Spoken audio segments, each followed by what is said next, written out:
So, hi guys, and welcome to a new video.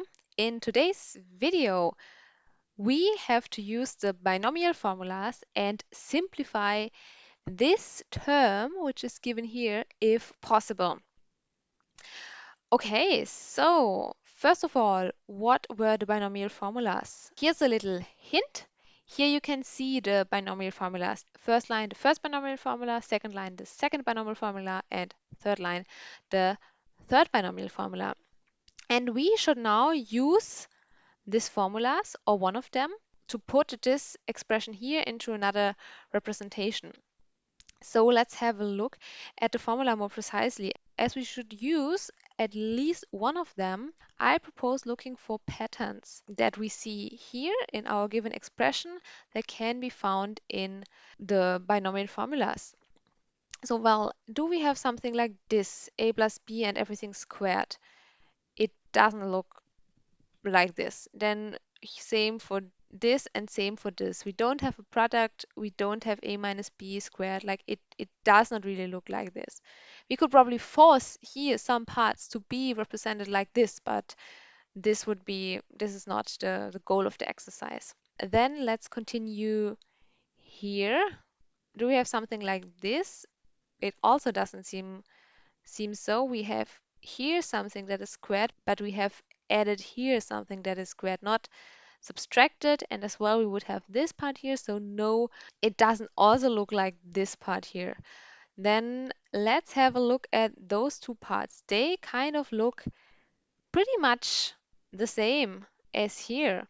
They also only differ here in the sign, where here's a plus sign and here's a minus sign. And now if we look at our term here, we do have something which is squared, then we have minus something, and then we have plus something which is squared. And this kind of really looks like this one. We have a square minus 2ab plus b square. So I suggest we try to use the second binomial formula, as here this part looks pretty similar than what we do already have here in our expression. So basically what we will try to do now is to put our expression into something like this, into a manner like a minus b and everything squared. And here I want to point out, as I always do when it comes to binomial formulas, that it is important to know the formulas in both directions. We see it now here. We go from the right side and put it into the left side. So please remember the binomial formulas in both directions. It is very helpful. Okay, so let's look what we need. So basically, we here have an a square, and the a here and this a square here from the binomial formula, this should be this part here. So 169a squared should be our a square from the binomial formulas. Don't be confused. There are two a's now. I will talk about the orange a, which is the a we have in our binomial formula, and the black a, which is the a here in our expression. But of course, they're not the same. There are two different a's, an orange a and a black a, and they are not the same. Okay, so what from here now is our orange A? Is it 169A? No, it's not, because if we would square 169A, then of course we would get A square, but we would have to square 169, which would be, I don't know what it is, but it would not be 169. So we have to take the square root of 169 as well. And I hope you are familiar with the squares. So here we can see on the right side the squares from 11 to 20. And it's good to know kind of those those numbers. So whenever you see one of those numbers here on the right side, it's useful if you know that those are square numbers. And now if we have a look here, we see here is 169. So it actually is a square number, and we will use that. So this means now that this 169a square, it is the same as opening bracket 13a, and we square everything.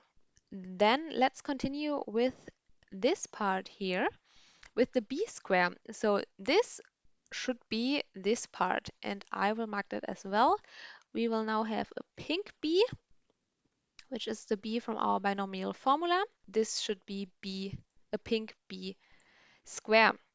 Now we do the same as earlier. We have to find the square root of 25, and I think here you know that I have put here additionally the squares from 1 to 10. So those number, I think most of you will be very familiar with them. And so you know that, of course, here the 25, it's a square number. So 5 squared is 25. And this means here for our exercise that 25b squared, it is the same as 5b, put it in brackets, and we square everything. Okay, then let's continue with the middle part here. So minus 130ab has to be the same as minus 2ab. Just a remarker, this then is our a, and altogether is our a square, and only this inner part is our b, and altogether this here was our b square. So we see that there has to be a 2. So to get this 2, it would be useful to divide here this 130 by 2, which is 65. So if we divide it by 2, we get 2 times 65 times a times b. So this part here, 65ab, has to be 2 times the red a and the red b. And we know the red a and the red b, so this is 13a. So this means that 13a times 5b has to be the same as 65a times b. So is this actually the case? Well, let's look. 13 times 5 is 10 times 5 is 50 plus 3 times 5 is 15. So 50 plus 15 is 65. So this is actually true. So this part here is the same as 2 times 13 times 5 times a times b, as we just found out that 13 times 5 is 65. And now we can just resort this a little bit. We use the commutative property for multiplication. So we put it as 2 times, and then I put 13, and then I put the a times 5b. And we see now this part here is our a, and this part here is our pink b. Okay, so our overall expression here, our given term, now we have the three parts. This one, which is a square minus 2 times ab plus b square, which would be 13a square minus 2 times 13a times 5b plus 5b squared. Okay, so just to be clear, I once again mark different parts. This would be a square, this would be a, and this would be b, and this would be b square. Okay, so we have a square minus 2 times ab plus b square, which is exactly what we have here. And now we go from the right side to the left side. So this would be the same as a minus b, which would be 13a minus 5b, and everything needs to be squared. Okay, and this is the final result. So by using the second binomial formula and knowing those square roots, it was pretty easy for us to transform this expression here into this representation.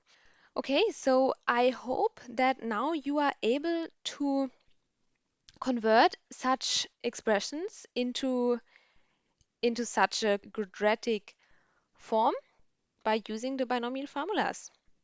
So I hope you learned something. If you learned something and if you liked the video, feel free to give it a thumbs up and subscribe to my channel. If you have any questions, feel free to leave a comment below. If you have any wishes regarding a topic or something you want me to explain, also leave a comment below.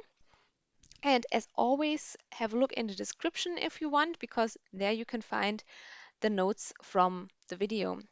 So thank you very much, and I hope I will see you in one of my next videos. Bye!